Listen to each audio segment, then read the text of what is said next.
Everyone calls the story of Sophie and Benedict a love story, a fairy tale, a happy ending. It's not.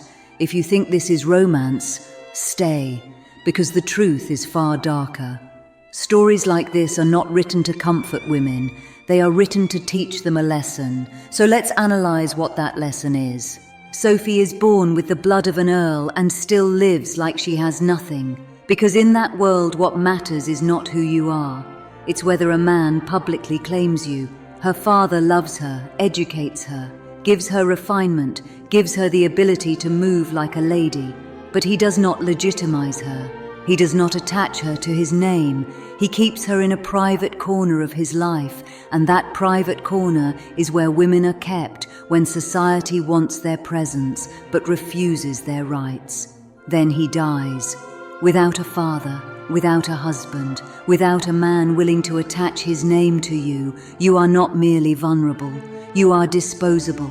And in one moment you see what patriarchy actually is. Not men being mean, but power being inherited through men, guarded by men, and enforced by women who survive by protecting male interests.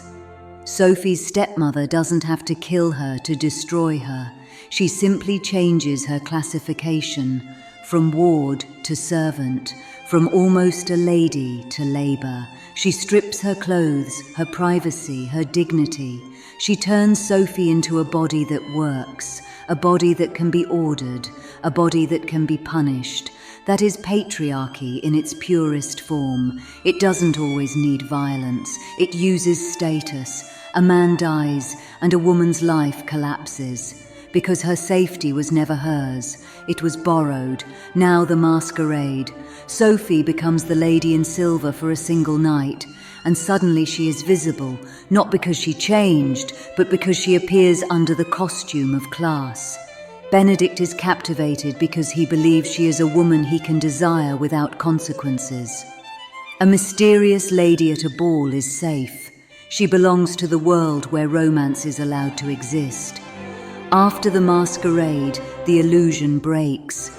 Sophie steps out of the silver dress and back into reality, and reality is ruthless.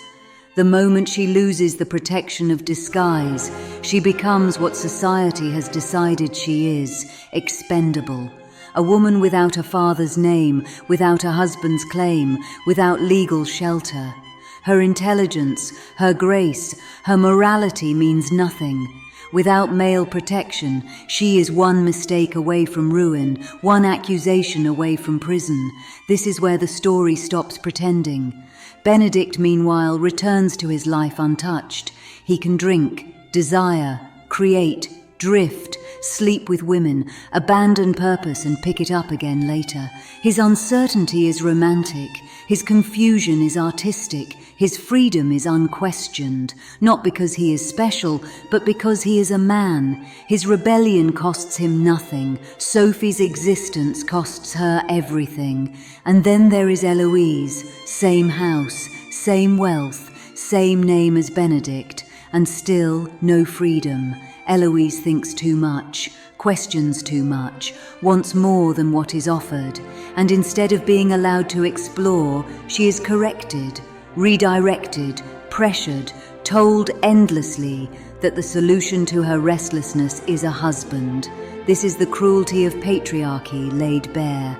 A man is allowed to wander, a rich woman is told to settle, a poor woman is punished for breathing without permission. Benedict can afford ideals. Eloise is told to abandon hers. Sophie is not even allowed to have them. When Sophie is later forced into the servant class fully, she is exposed to what women without status are exposed to in every patriarchal society: harassment, coercion, and the quiet understanding that if something happens to you, nobody important will care. At one point she is assaulted or nearly assaulted, and what matters is not just the act but the math behind it. The man knows she is alone. He knows she has no father to threaten him, no brother to fight him, no husband to shame him. He knows her no is socially weightless. A woman without a man's protection is treated like public territory. Benedict does save her, but there is nothing romantic about it, because the system is built exactly this way. First it strips a woman of protection, then it pushes her into desperation, and only after that does it introduce the man who rescues her. This is not coincidence, it is design. That is the mechanism. The woman must be weakened first, isolated, exposed, terrified. Only then does rescue appear meaningful. If Sophie had money, rights, protection, options, Benedict's intervention would not look heroic. It would look ordinary, almost unnecessary. But the system cannot allow that, so it manufactures crisis. It creates a world where a woman without a man cannot survive, not because it is natural, but because it has been enforced that way. And then it sells the solution as love. This is why the rescue feels emotional, because desperation was engineered first. Benedict steps in with his name and his social weight, and suddenly doors open that were never closed to him in the first place. The same society that ignored Sophie now listens, not because she is innocent, but because he is important. That is not romance. That is power moving through a male body. The story wants us to focus on tenderness, on longing, on devotion. But underneath, the message is brutal and clear. A woman's suffering makes a man's protection look like salvation. And as long as stories keep teaching this, women will be trained to wait for rescue instead of demanding a world where rescue is unnecessary. That is the truth the fairy tale never names. When Sophie finally finds work again, it is not because the world suddenly becomes kinder. It is because Benedict intervenes. He uses his name and authority to place her inside the Bridgerton household. On the surface, it looks like rescue, stability, decency, a second chance. But look carefully at what this help actually creates. Now Benedict is not only a man of higher class, he is also her gateway to survival, her protector, and indirectly her employer. That changes everything. Sophie's safety is now tied to a system Benedict moves freely inside. She is grateful because gratitude is the only acceptable emotion for women who receive help instead of rights. And this is where the imbalance becomes lethal. Because once a man controls your access to stability, his desire is no longer neutral, it is leverage. Benedict does not see it this way. He believes he is being kind. He believes he has given Sophie an opportunity. But kindness inside a hierarchy does not erase the hierarchy, it deepens it. Sophie is still a servant, still dependent, still one word away from losing everything again. And now the man who desires her is also the man whose world she lives inside. This is not romance.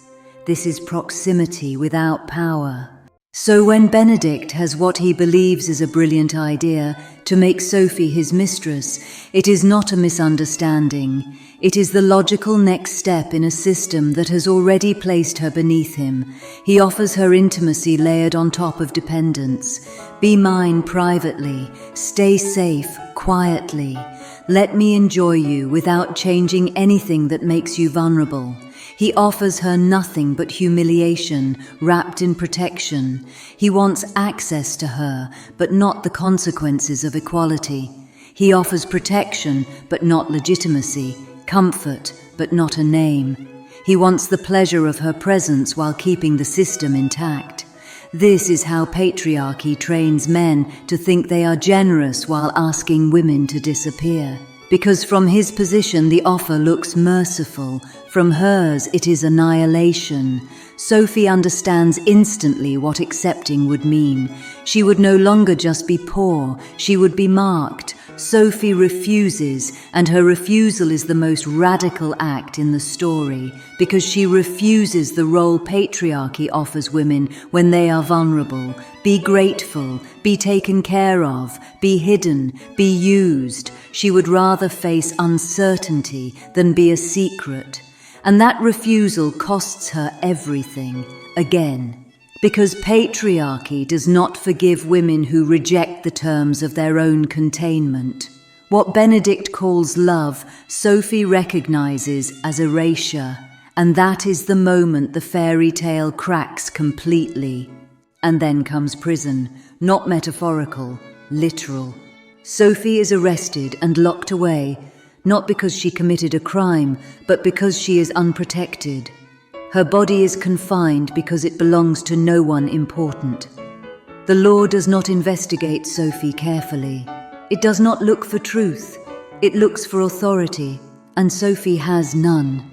In a patriarchal system, prison is not just punishment for wrongdoing. It is a holding cell for women who exist outside male ownership. And here is the most brutal truth of all. If Benedict had not intervened, Sophie would have remained there. Not because she deserved it, but because justice is not neutral. It is hierarchical. When Benedict arrives to save her, notice what changes. Not the facts, not Sophie's innocence, but who is speaking. This is not justice correcting itself. This is power recognizing power. Sophie does not walk free because the system realizes it was wrong. She walks free because a man decides to claim her, that salvation arrives not through rights but through attachment, that a woman's freedom is conditional on a man's willingness to stand in front of her. The story wants us to feel relief here, romance, hope. But what it actually shows is devastating. A woman can be intelligent, moral, resilient, and still end up in a cell. A man can walk in and undo it all without effort. This is the equation the story never names. Benedict does not break the system. He navigates it. He does not dismantle patriarchy. He uses it. And that is why the ending feels both satisfying and deeply unsettling. Because Sophie's safety is restored, but the system that destroyed her remains intact. Nothing changes for the next woman. Nothing changes for women without a Benedict. The fairy tale closes not with liberation, but with exception. And exceptions are how oppressive systems survive. They give just enough hope to keep women believing rescue is possible, instead of demanding a world where rescue is unnecessary. In prison, Benedict finally recognizes Sophie, not as the servant, not as the woman he desired quietly, but as the lady in silver. Suddenly everything aligns and he marries her. This is how the story wants to end. But stop for a moment and ask the questions the fairy tale rushes past. If Sophie had never gone to that ball, if Benedict had never seen her in silk, in elegance, in illusion, if she had never appeared as a woman society allows to be admired, would he have married her? If Sophie had remained a woman he was attracted to, desired, intrigued by, but without mystery, without fantasy, without elevation, would marriage ever have been an option? And if her origin had never been revealed, if she had remained simply Sophie, without a father's name to clean the story, without blood that could be made respectable, would love have been enough? Or is love in this world only permitted once class, lineage, and legitimacy are restored? Because attraction is not the same as love, and desire is not the same as equality.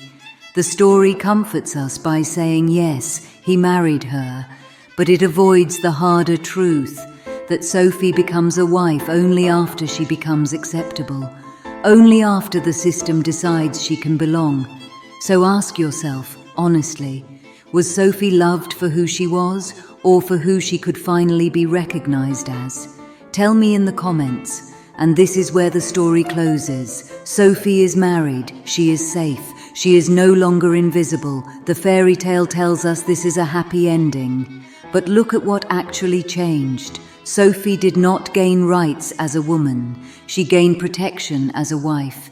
She did not dismantle the system that destroyed her. She was absorbed into it on better terms. Her suffering becomes meaningful only because it ends in marriage. Her endurance is rewarded not with freedom, but with belonging. And that is the most dangerous lesson of all, that a woman's pain is acceptable as long as it eventually leads to a man choosing her, that survival is proof of virtue, that patience is power, that love is the solution to structural violence. The story does not ask why Sophie had to lose everything first. It asks us to celebrate that she didn't lose everything forever, and that difference matters, because for every Sophie who is rescued, there are countless women who are never seen, never chosen, never saved.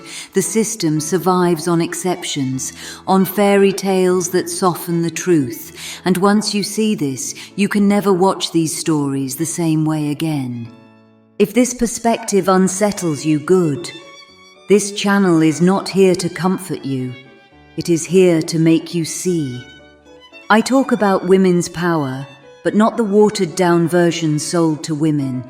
I talk about power dynamics, about how women are conditioned, contained, and redirected, and most importantly, about how women win this system, not through being chosen, not through romance, but through clarity, strategy, and self-possession. If you want content that reveals the raw truth behind society, that dismantles illusions instead of feeding them, and that teaches women how to stop surviving and start positioning themselves, you're in the right place. Subscribe, stay sharp. We don't romanticize power here. We expose it.